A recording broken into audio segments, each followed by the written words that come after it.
one of the hot topics of how difficult leash walking or off leash walking is with our dogs, right? And let me start with this. Notice that I'm saying walking with our dogs, not taking our dogs for a walk.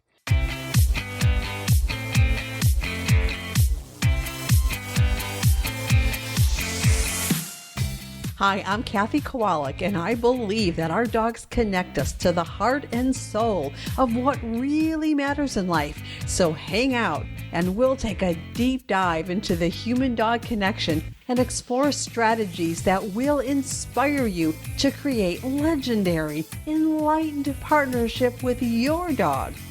This is the Enlightened by Dogs podcast. Well, hello, Kathy here, your host of the Enlightened by Dogs podcast. And once again, I am reminded of how powerful the lessons and opportunities for growth that our dogs bring to us just by their beingness. And so many opportunities for deep reflection and thinking about our role and me thinking about the role I play and how to be a better person and to listen better and to communicate better and to allow those opportunities and that growth to infuse my intentions and my actions.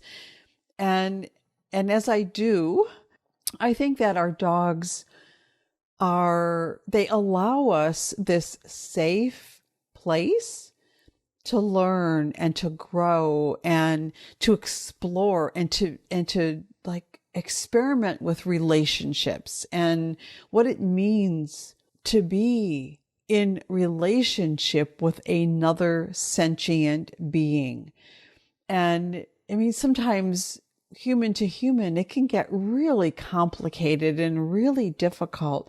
But our dogs, that's one of the magical things about living with dogs and loving dogs is that they make that just a little bit easier. Now, not to say that it's not really hard sometimes. I want to talk to you today about walking with our dogs and this question, like, what if walking with our dogs was easy? I recently had like a marathon coaching call with my Brilliant Partners Academy dog moms. And we went pretty deep and explored a lot of aspects of this. And some of the points I want to share with you today, because I think they're important. I think they're relevant. I think they're current.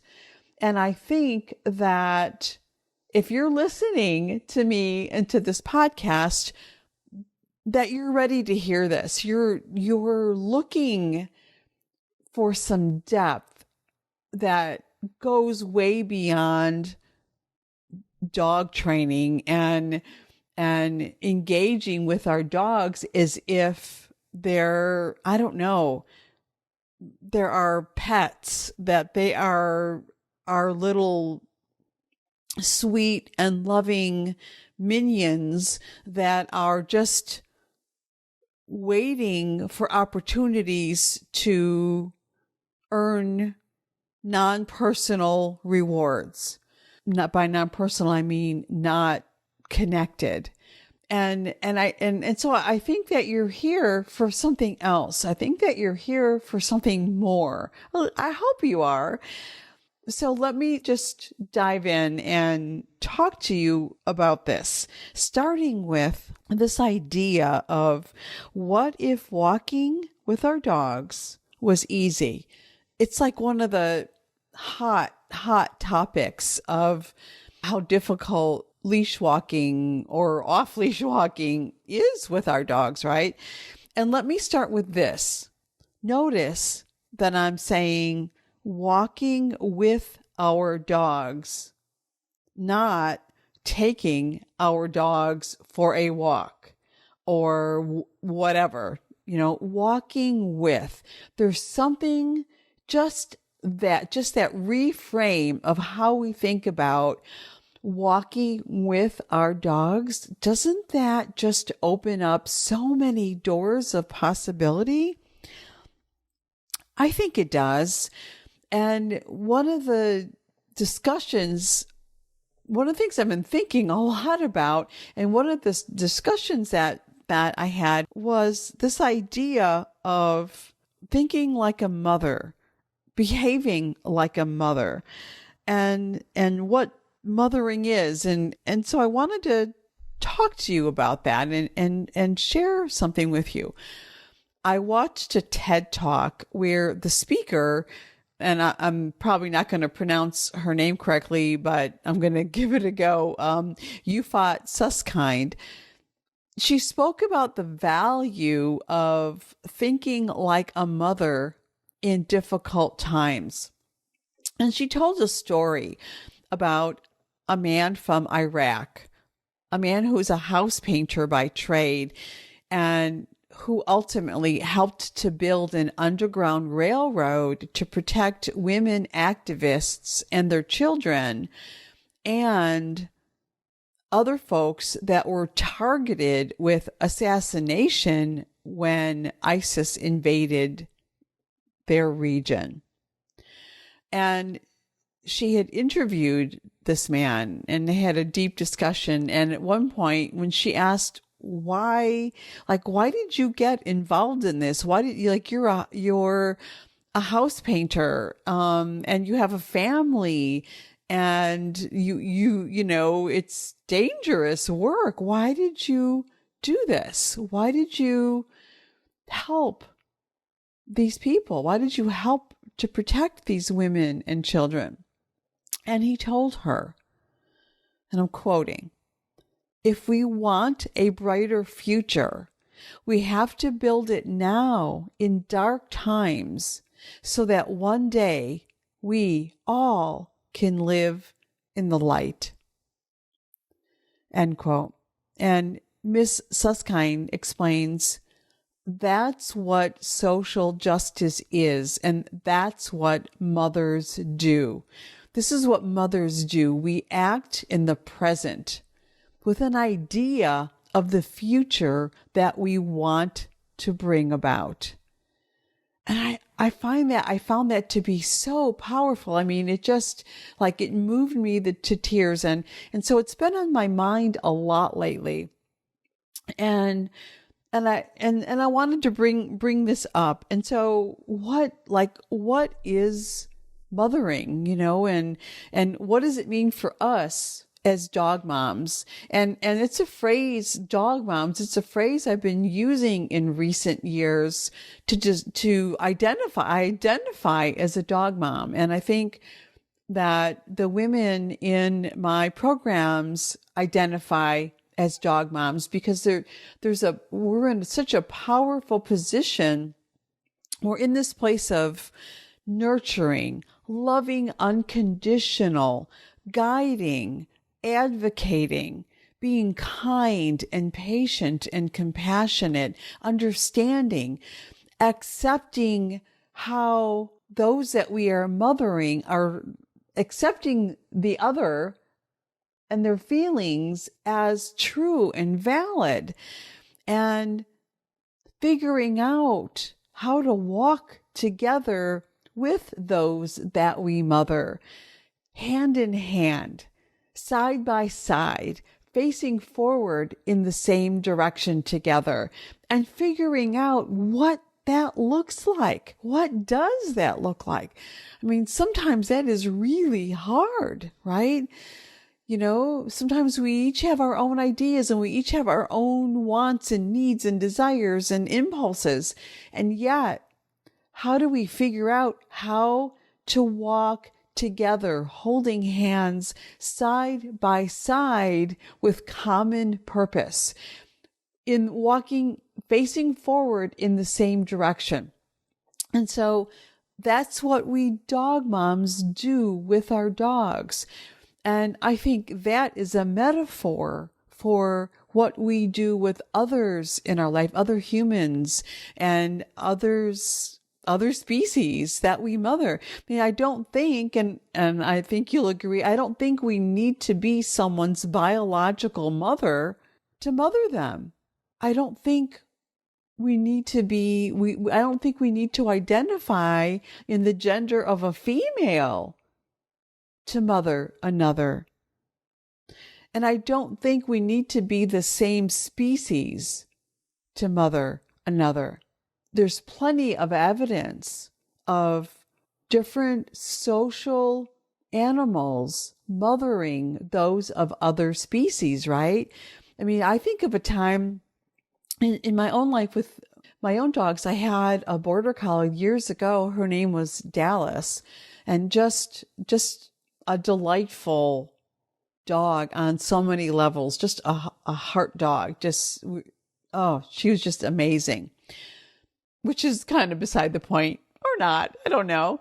But I brought home a couple of kittens that needed care. They were young. They were too young to be without a mother, but there they were. They didn't have a mother. And so I brought these little kittens home. They were probably 4 weeks old, maybe 4 or 5 weeks old.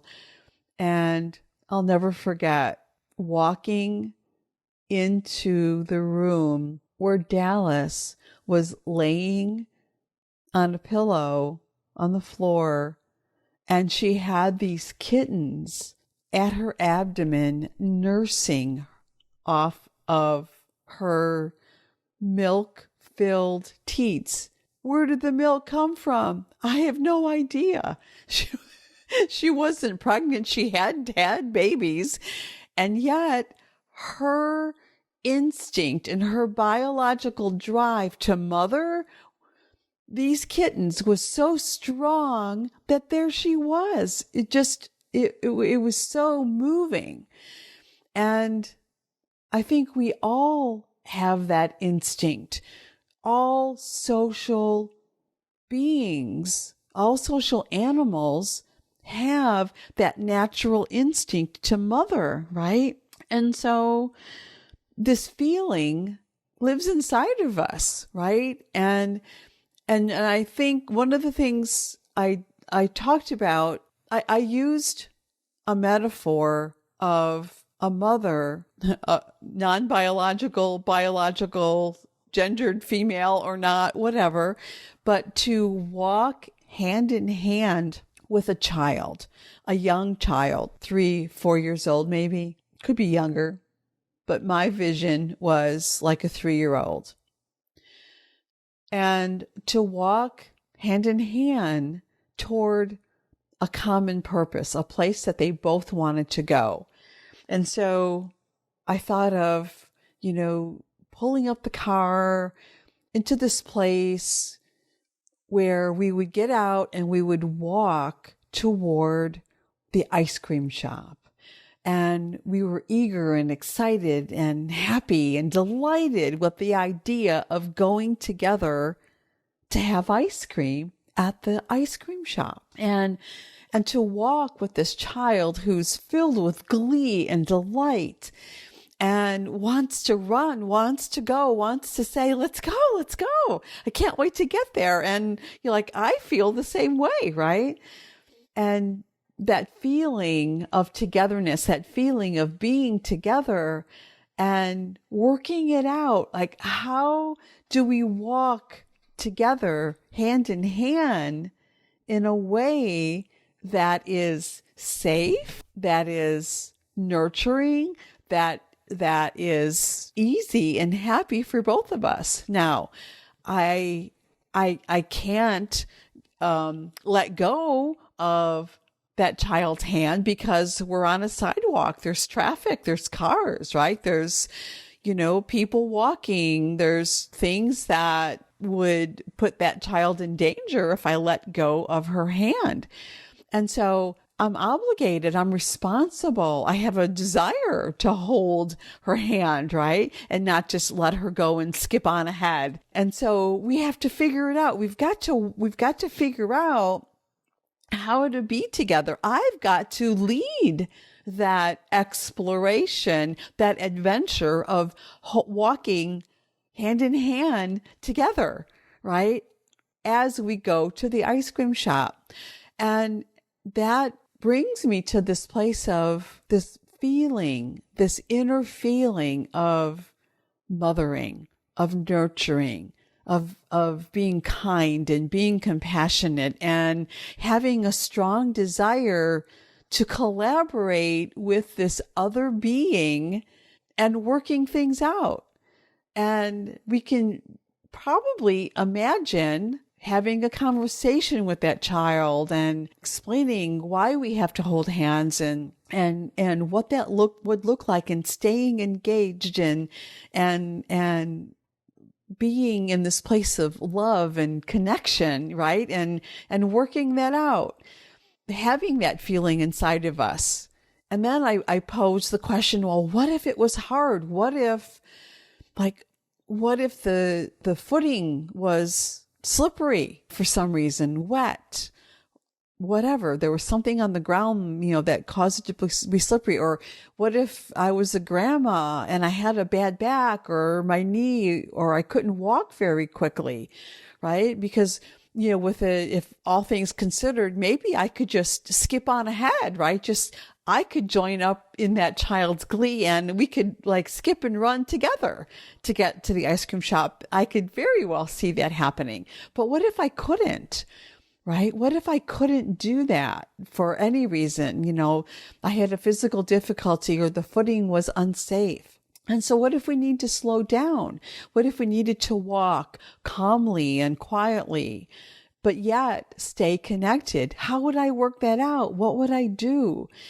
And I want you to imagine that scenario. What would you do if it was a young child whose hand you were holding? And then bring that feeling that is inside of you. It's already there. You just have to conjure it up. Bring that feeling into how we think about walking hand to leash with our dogs. With the child, we certainly might get frustrated or annoyed or impatient sometimes. Maybe, we have a headache or something's going on. We have a worry, we have a stress, and yeah, we're only human. And maybe there's a day when we do get a little impatient with that child, right? But we don't want to. That's not our intention. That's not what we want to do. That's not our desire.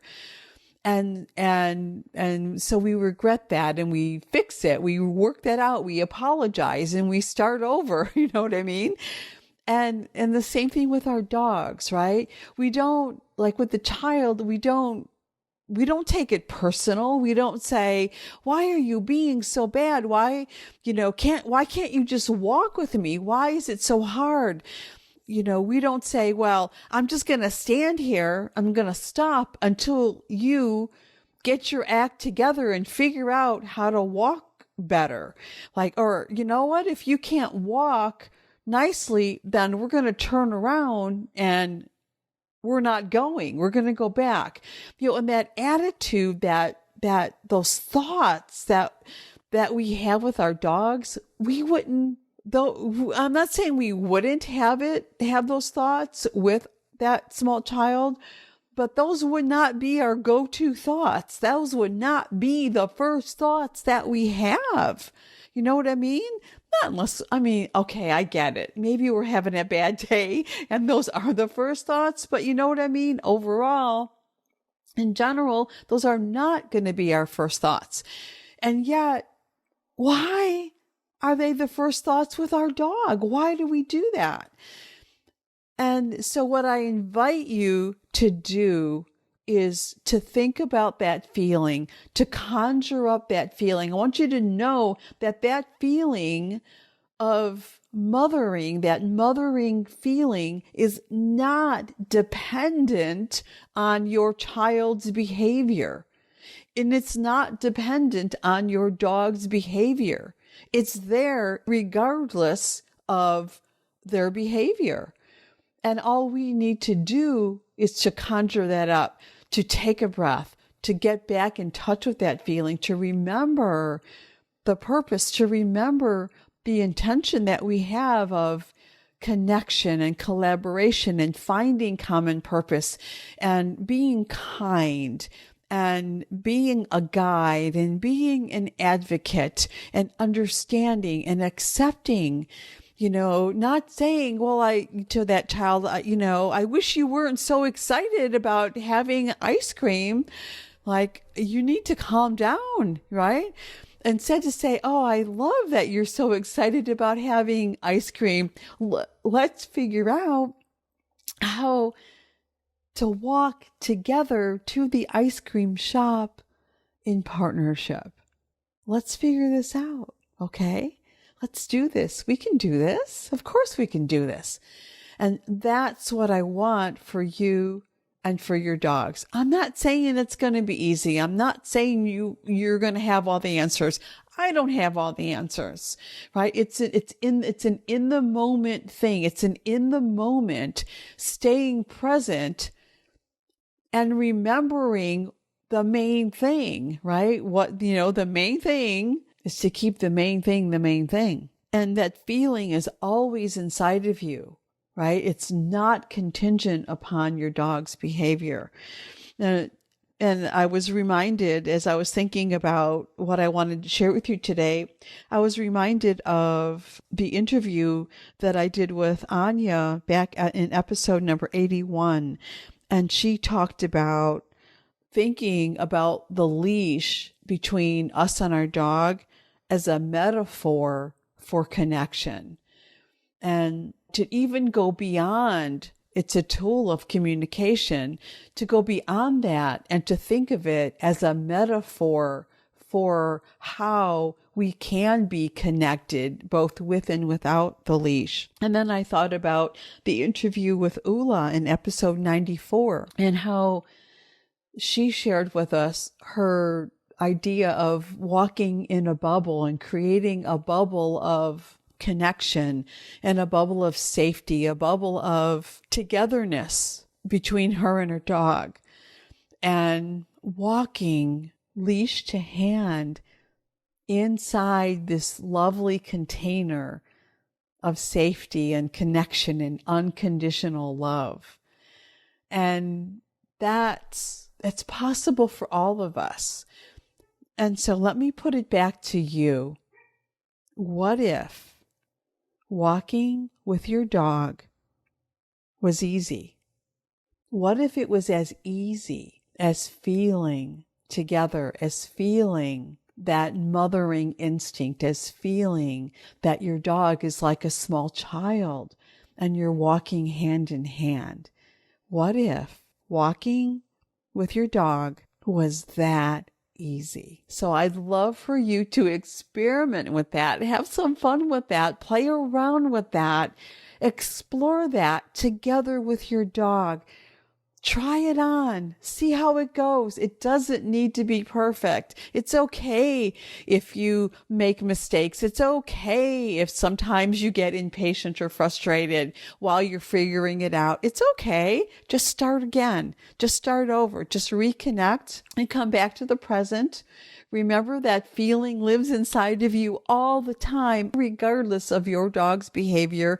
Hey, regardless of your behavior, right? Underneath that is that feeling of nurturing and unconditional love and guiding and compassion and understanding and belonging and all the things, right? So give it a try. Let me know how it goes. I want to know.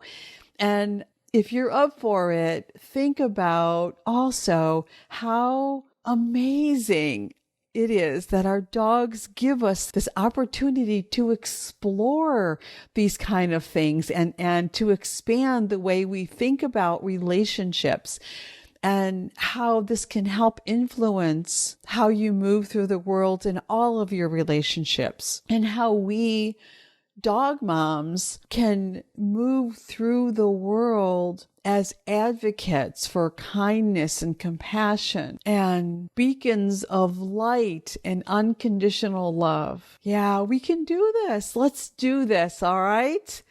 Whew. Okay, I'm getting a little emotional, so I'm going to leave us with that.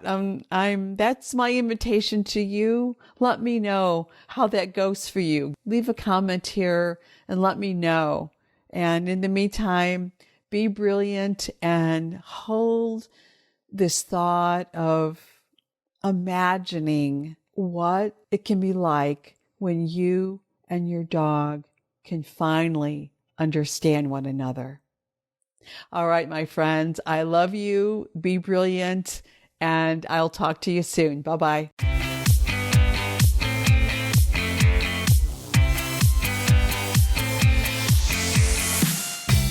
Thanks so much for listening. And hey, if you would like to work with me so that I can help you discover the missing pieces you need so that you and your dog can finally be happy and enjoy life together, then head on over to dancingheartsdogacademy.com and request your invitation to join us in the Brilliant Partners Academy when the doors open for the next enrollment. See you next time, and remember, a brilliant partnership with your dog makes your whole life brilliant.